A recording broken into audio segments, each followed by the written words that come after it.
This is my hair after using Medicare after 3 months since February.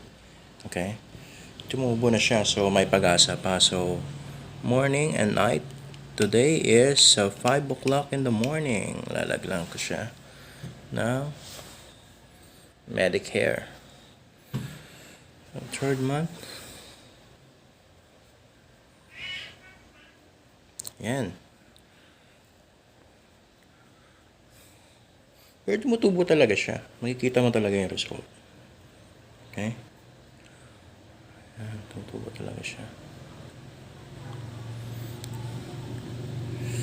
Usually, routine ko dito sa bahay is gardening, and then I work for the BPO companies in US and Australia. Okay? Ayan. Kita mo yung scalp ko. Okay? So,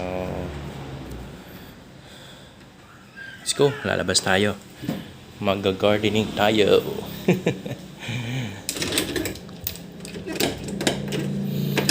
Medyo maingay na kasi malapit tayo sa highway.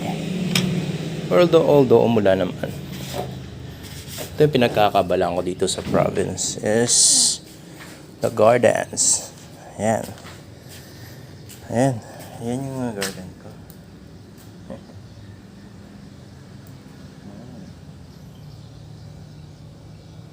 Gagawa ko ng bonsai coconut eh.